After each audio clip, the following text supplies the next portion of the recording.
Well, 21st September is the election, and Edolites are already warming up to decide who will be the next governor of the state. Governor Baseki will be handing over by November to the next governor of the state. Well, we have one of the front runners as far as the election is concerned. He's the Labour Party candidate of this race. He's in person of Olumide Osaibovo Akpata Esquire. Good to have you on the show. Good morning. Good morning. Thank you for having me. I'm grateful for the opportunity. It's always a delight to have you. Now, you want to be the next governor of Edo State. Let's talk critical issues. Now, Edolites want to know, as somebody who is aspiring to be the next chief executive officer of the state, do you have idea of what we are generating in the state? Do you have idea what we are owing currently? Do you have financial idea of the state to start with? Okay, well, I know from the information available to us that when you combine what we get from federal allocation and you combine that with what our IGR what we receive as IGR, we're somewhere in the range of 16 billion a month, which I think is a lot of money, right? Today's numbers, I hear that the Edo State government says that we are now on 60 billion. Or is it the DMO says that we're on 60 billion per annum for IGR, which comes to about 5 billion a month. And when you add that to the federal allocation, the numbers I have, and please, these are numbers that we are piecing together based on information that we pick. Very difficult sometimes to get all the information you need, but I think we can put it somewhere at 16 billion per month as our income. In terms of debt, I have looked around and piecing again information around from DMO, NBS, and so on and so forth. It would appear that we are inching closer to 600 billion naira as our debt. Again, this is based on what we get on the internet, we get from some of these other sources. So that would tend to be where we are. In terms of GDP, we are somewhere in the 2.5 trillion range today, as against 4 trillion a couple of years ago, 2021. So it tells us that the economy is shrinking. I'm not going to jump on that because Edo does not exist in isolation, right? So Nigeria is facing major issues. So there's no doubt that Edo State, which is a subset or a part of Nigeria, will definitely, that will reflect in our numbers. So that is the picture that I have in front of me as I contemplate taking over Osadebe Avenue. I see what our income looks like. I see what our debt profile looks like. I see what our GDP looks like today. But I must say to you that sometimes I am hesitant, or I refuse to get bogged down by numbers. Economists and they tend to want to throw around numbers. What I look to is what they call the poverty index. I look to what actually is the experience of the average Edo State indigene. What actually is their experience? What are they going through at the moment? I look to the fact that it will cost the average Edo man 85,000 naira to buy a bag of gari. You know, he or she may not understand what GDP is or what debt profile is. What is their reality? And then I want to know how a Labour Party government, how we can go about improving that reality. Now, as NBA national president, you actually did well based on the record that we have on ground. Do you think you have same capacity, same ability to replicate such success story if you have the opportunity to take this state to the next level as governor? That would be that is my aspiration.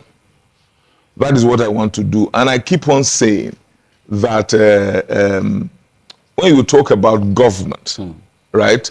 When you talk about government, when you talk about the principles are the same, if you understand what I mean.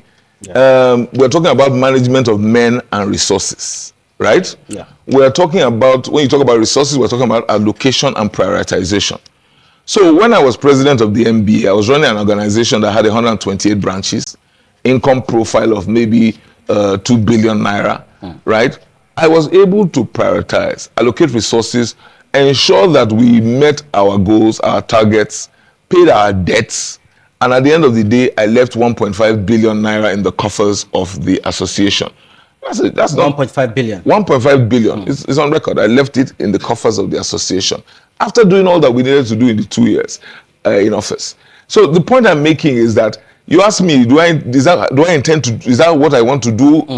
Definitely. Want to replicate it. I want to replicate that on a larger scale, obviously, because we're talking of a state. But the principles are the same. So how do you achieve that? Prudence is important. Prudence in terms of management of resources, prudence is important. Prioritization is key. You can't be all things to all persons. You must pick the issues that are front burner. You understand? You deal with those ones. You know if you do everything. Talking about priority, where will you start from? So for me, agriculture will be my first target. Because that's a long lead item. It takes time. So as soon as we get in there, right, agriculture, we must collaborate with the farmers. I think it's a source for grave and serious concern that food prices are going through the roof, which means that the average man is not eating, cannot afford to eat. That's a major problem. Government, in its own enlightened self-interest, must step into that space, begin to work with that sector to ensure that we get food at reasonable prices on the tables of our people. Now, I don't see, they're not use a dollar take plant cassava now. You understand what I mean? Definitely. Government has to be more deliberate and intentional. Number one, you must help the farmer. Fertilizer, pesticides, you must help them get all of those implements that we use to enhance their yield. Secondly, you must be an off-taker. You must prepare yourself to be an off-taker so that you stand in the gap, receive the produce. By the way, you must do roads that lead out of the farm so that you can get from farm to market. You receive the produce, set up produce boards, set up storage facilities in collaboration with private sector operators. Okay. So you have PPP, whatever. And then you now set up agro-allied, value-added agro-allied facilities, organizations. Value-added meaning taking it from, of course, basic raw produce to pineapple to pineapple juice, tomatoes to tomatoes. Government must work in that space and then begin to sell the produce, either the raw produce or the one to which you have added, the one that you have processed, to the people. You sell it to the people at subsidized rates. But remember, you have already paid the farmer. Farmer has gone back to his farm and is coming, and now the cycle does not stop. The main issue that people refer to when I make my submissions in this regard is security. And I'm of the view, I read in the papers a couple of days ago, that some headsmen who have taken through the court system were sentenced to death, right? In another state, not in Edo State. For me, that is the way to go. We must make an example, or we must apprehend some of these persons who have now made it impossible for our farmers to farm. It's an existential threat. Okay. I would like to I'm so sorry. Okay, quickly. Agriculture being the first. Okay. Are you interested in the next one? I would like to get the next one. We'd like to get the next one, but let's head to Abuja, where my colleague is standing by. He wants to be part of this conversation. Tolulokbe, go ahead and talk with the governorship candidates of the Labour Party. The fact that the gubernatorial aspirant of Labour Party is talking about agriculture being one of the mainstay of his plan for the people of Edo State, and also good that he also mentioning security. But I want his take on commodity board. In the 80s, in the 70s, we used to have commodity board which help to bring down the cost of things. Even if we come up with some policies about incentives that could really bring down the cost of our farming, but yet we still find a situation where the cost still remain. So many people have suggested commodity board to bring down the cost of produce in the market. What's your take on this? Well, thank you very much, because that's a perfect segue to the answers I was giving before you were invited to ask your question. Absolutely. This is nothing new. Like you said, in the 70s and the 80s, we had the commodity boards. So that is part of our own plan. Along the value chain, you have the commodity boards, where when you have taken the produce from the farmers as a state government, you've paid for the produce, you have put them in your storage facilities. You now have your commodity boards that will help you with the distribution, on selling at prices that are controlled. And that is where there will have to be a food subsidy of some sort. So I am one of those who believes that you can't do away with subsidy in all sectors. Agriculture, for example, the state government would have to subsidize at some point. Have your commodity boards and then begin a proper, a very well superintended process of distribution. So your commodity boards will now have markets set up around the state, or let me not call them markets, storehouses around the state where distribution will take place. People will come and buy. Wholesalers or whoever will come and buy and then on-sell in the markets and so on. So commodity boards is an indispensable part of the plan to ensure that we're able to get food. For me, once you can deal with the food problem, then you have a platform upon which to attend and to deal with the other issues. It's a hydra-headed situation. But food is such a major issue that, Tolulope, I can't agree with you more, that it was done before, it can be done again in this state. Okay, before Tolulope, go on if you still have more questions for Barrister Akpata. When we look at the number of candidates that are coming out, they are coming from the private sector. Majority of them are coming from the private sector. Besides some of the plans that you have for the people of Edo State, what do you think stands you out? Why do you think people should really bank on you? That the man that will take them out of the woods. Thanks, Tolulope. First and foremost, by their fruits you shall know them. What stands me out first and foremost is that I belong to the Labour Party, and that party we have as part of our mantra, Papa, Mama, Pikin. You can see that in our logo. We are people-centric, people-focused, and our programs will be people impacting. Our own problem, or the problem that we have when we survey governance today, is that people have been removed from the equation. We want to put the people back. So what stands me out, what stands my party out, is our people focus. And we will ensure that the people are returned. So it's the low-hanging fruits. I'm very reluctant to go into high-sounding, highfalutin issues when we haven't dealt with the basics. I have been president of the Nigerian Bar. We spoke to that issue just now. The principles are the same in running any organization, including the state government. Prioritization. What do you do with the money that you earn as a state? The government that is a good government is the one that will spend most of its resources on programs that will benefit the majority of the people. So, for example, power is critical. We are going to have to go, we will pull all stops to ensure that there is power. In Abia State, where a Labour Party governor is at the helm of affairs, Aba now has power 24/7. It was already in the works, but it required the political will to activate it to ensure that it happened. We will ensure that we have power in Edo State. That is how you can, forgive the pun, you can electrify your economy. So I think that's what stands us out, because everybody must run on their records. Those who are in the other parties, particularly the two that have been at the helm of affairs in our state and our country for the last 25 years, a leopard cannot change his spots. So I don't see anything new that they can tell our people. Labour Party, on the other hand, we are only 1 year in government in Abia State, and you can already see the records. The records speak for themselves. So that is what stands me out. People focused, people centric, people impacting. And let's look at education. To an extent, some state-owned education institutions, they are not really thriving. We saw how staff were relieved of their duty to care the law, and some have not really returned back to work. What are your plans as far as the educational sector is concerned? So this for me is such a critical question. This for me, I'm passionate about this.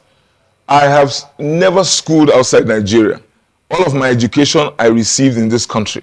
Primary, secondary, university, and then I was called to the bar in 1993, and that was where it ended. And I can stand shoulder to shoulder with any lawyer, with any individual in this world, because I was trained well by my country. And that is what I think should be the lot of every Edo child. I am dissatisfied with the status quo, primary education. The good book says that if the foundation is faulty, what can the righteous do? If you get it wrong at the primary school level, you have missed it as far as the individual is concerned. So, number one, brick and mortar issues have to be dealt with. The state of infrastructure in our primary and secondary schools in Edo is tragic. Tragic. And I can say that from first-hand experience because I have gone around. Our schools are in bad shape as far as infrastructure is concerned. Labour Party will fix that. The environment for learning is as important as the learning itself. Number two, teacher recruitment. Some communities have to put money together to hire teachers for their schools.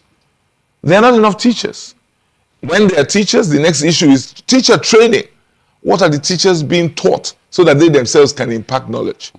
I will not send my children to a school where the teachers are not properly trained. Three, teacher remuneration. Major problem. We must deal with that. But very importantly is curriculum. What exactly are we teaching the children? When I went to school, I had to take math and English, arithmetic and English as compulsory subjects. Today, in today's world, any child who is not being taught technology, even at the lowest level, will be a functional illiterate because that is the language of the world today. So that's very important. Go to the secondary school level, same thing. Then let us go to the tertiary institutions. Look at what is going on at the Ambrose Ali University. It's a crying shame. So you can be sure that Labour Party, when we come into office, that's an iconic institution that represents who we are as a state, our passion for knowledge. I went to Ekpoma the other day. There are lecturers who have not been paid for as much as 12 to 36 months. I kid you not. Lecturers have not been paid. Faculties are losing accreditation. That is our iconic institution, named after our father, Professor Ambrose Folorunso Ali, who was governor in this state, a leader of the state from the Edo Central region. We, as Labour Party, would ensure that we return Ambrose Ali to his glory days, because most of our kids, that is the university that they will attend. So we have major plans for education. Okay. Because your human capital is your greatest asset. Okay, let's quickly get to Abuja again. Tolulope is still on set. Tolulope, go ahead. Talk about revenue generation. We've seen instances where government come into office and the only means of generating revenue is through increment of tax. And we've seen instances, we have the case of Kenya, that happened that people had to protest over the increase in taxation. How do you hope to increase the revenue base of Edo State without increasing the tax on people? Well, first and foremost, I have said that at many fora, I have made it clear that I will be very reluctant to introduce any new form of tax or increase tax or levies as far as our people are concerned. I will rather show my workings first, as they say in local parlance. Show what we have done or are able to do before we go into the issue of taxation. The numbers that I presented today on this program, at least if they are correct, that Edo is earning about 16 billion naira a month. That is not chicken change. So as far as I'm concerned, the first thing to do is to live within that context, operate within the context of that reality of 16 billion naira a month. Now, I have told you that I would like government to be involved in some ventures. those ventures ought to be profitable if well run. So for me, that is one source of increasing revenue once government begins to participate in some of these businesses, not as a solo operator, but as a partner with the private sector. So if indeed we operate in the electricity space, we will earn income from that space. If we operate in the agricultural space, we should earn some income on that space. But to Tolulope, my focus will be to use what we have now to achieve what we can achieve, at least in the first couple of years. Let us show what we can. I am dissatisfied with the fact that we earn 16 billion today, we are owing almost 600 billion today, and I can't see on ground what has been done, what we have done with that. So my challenge will be to demonstrate to the people of Edo State what we can do with what we have. And then we can, before we can contemplate, trying to increase taxes here or there. For at the get-go, from day one, it will be use what you have to achieve what you want. Number two, whatever ventures we enter into, we'll run it properly so that there's some profit there that we can use to augment whatever our income is. So let me even say it categorically so I'm not misquoted. We will not be increasing taxes. We will look for other sources of raising revenue. All right, now, let's look at something very important before we go on a break, because we are due for a break in 2 minutes' time. Are we going to see a government that will be telling Edolite that this specific road belongs to the federal government and this one belongs to the state government? Will your government, if you have the privilege to become the next governor, will you be selecting roads that you'll be repairing in the state? Definitely not. Definitely not. Road infrastructure is critical. It facilitates the mobility of the people and the mobility of the not just the people, but your economy moves when your roads are good. So it's in our interest to ensure that all roads are fixed. Fixing roads is not cheap. I'm not trying to pretend that it's cheap, but I spoke with His Excellency Peter Obi once, and he told me when he was governor of Anambra State, it was simply a case of putting together a consortium of contractors, road construction contractors, and get them to begin, month by month, to begin to build roads across the state, all senatorial zones. That is the approach I intend to take. There will be no distinction made between federal, state, or whatever roads. If indeed we find ourselves needing to fix federal roads, we will fix the roads and then proceed to process reimbursement, put our claims for reimbursement. I have seen it done in Rivers, Akwa Ibom, in Ebonyi State. So Ebonyi State is a state that probably, I have not looked at the numbers, but definitely I don't think they earn more money than Edo. But if they are able to fix federal roads in Ebonyi State, I don't see any reason why we can't fix federal roads, because trying to create that distinction in the minds of the people, you are causing confusion. Because at the end of the day, when they went to the polls to vote, they were not told that there's a distinction between federal and state roads. And they're applying both roads. How do you... It affects security. Even just roads affect security. There are areas where kidnapping is rife. Why? Because the commuters or the road users have to grind to almost a halt in their attempts to navigate potholes. It has security implications. Okay, now among the three candidates, you'll be answering this question when we return back from this break. Among the three major candidates, you are one of the front runners. But however, some persons are saying you just want to get sympathy votes in a way because the current governor is a Benin man. You are from the Benin extraction, and you have two ASANs from the other major party. The Labour Party is also a force to be reckoned with. How will you want to manage this?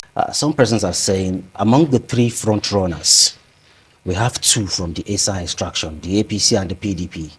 You have the Labour Party, you are from Benin. Governor Baseki is rounding up his tenure, and he's from Edo South. And some persons are saying you just want to get what they call sympathy votes. Could that be true? What says you? I don't even know what that means, sympathy votes. I emerged as the Labour Party candidate after very keenly contested primaries, where the primary was thrown open to the entire party in the entire state. And at the end of the day, it turned out that I was the victorious candidate, right? In APC, right? If you watch what happened in the APC, initially they had primaries that threw up a Bini candidate. It so happened that they went back to redo the primaries, and then it turns out that an Anisha man emerged. Yeah. PDP, we had everybody, to the best of my knowledge, or people from different parts of the state ran. So what you have today is the outcome of primaries that were held by the three parties. And it just so happens that I am the only Bini man amongst the first three parties. There are Bini candidates in other parties. We keep on saying frontline. But please don't forget that there are Bini candidates in other parties. So I don't know what they mean by sympathy votes. I know that they refer to zoning sometimes and say, oh, like you say, Governor Obaseki is just about to leave. And for me, like I say, you can't transplant zoning from one party to the other. Labour Party decided to throw open their primaries, as I believe was the case in other parties. And at the end of the day, they allowed for the best man to win. All right, let's quickly manage our time.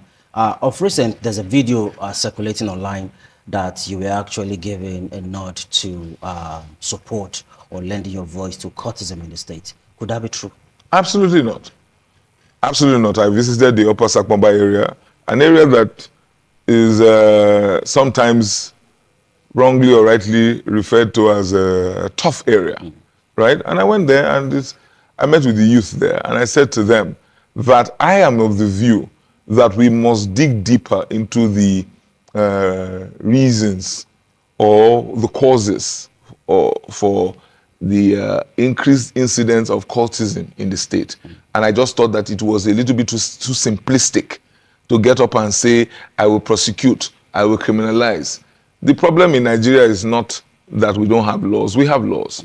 But I think that rather than treating the symptoms, a good doctor will go to the root causes and find out what the issues are. And I said, as a government, Labour Party will look into these issues and see why we're having... A couple of days ago, you were in Benin City, right? We were hearing of cult wars, and people were calling out numbers as if they were calling out the scores in a basketball match. 18-4 for this side, 3-4 for that side. It's horrendous. And for me, I think we will not be doing ourselves any favors if we just simply, with the brush of a stroke, say, we will arrest everybody. You can't arrest everybody. Okay. I was asking for a deeper dive. That's all I was asking for. And Labour Party will. Okay, quickly, we'll be wrapping up in less than a minute. Will you reverse the ban of this Okaigele? Will you reverse the ban? Then secondly, there have been back and forth with your visits to the palace where there's this narration that you are not a son of the palace. What says you? And will you reverse the ban? So this issue of the Okaigeles, right? As you know, I'm a lawyer. I like to look and check out the facts, right? My understanding is that this Okaigele means the leaders of the youths, right? They were appointed by His Royal Majesty Omanobanedo Kwakwalopole II, right? And so, as far as I understand, they are representing or they are working for the traditional institutions, right? So I'm a bit concerned that because I believe that the traditional institutions have a role to play in managing the affairs of our societies. So for the state government to ban the Okaigeles, I am concerned about that.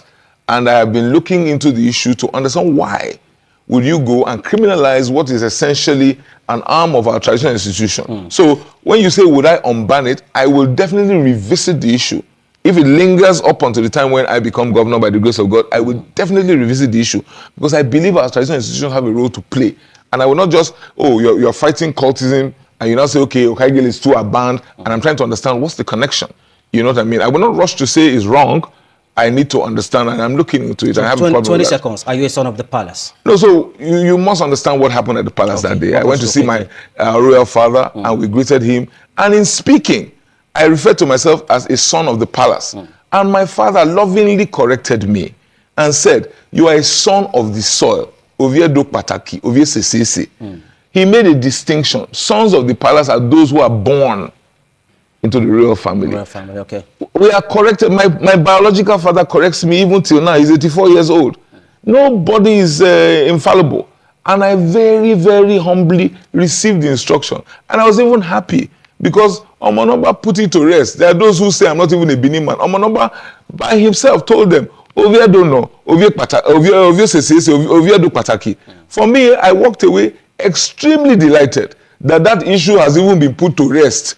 I have never claimed to be a prince of the palace. So if I'm mistaken, think the opposition are just paddling a negative narration about it. Of course, as usual, the opposition, nothing is sacred to them. Not even the palace of the Oba of Benin. They will twist the words of the Oba to achieve their political end, which is unfortunate. Okay, definitely we would have loved to extend the front line of this discussion, but I'm afraid this is how far we can go. Thank you so much for coming. Thank you, my brother. Thank you, Daniel. And we wish you all the best. We wish you all the best. Amen. Okay, well, that has been the governorship candidate of the Labour Party, Osaibovo Olumide Akpata Esquire,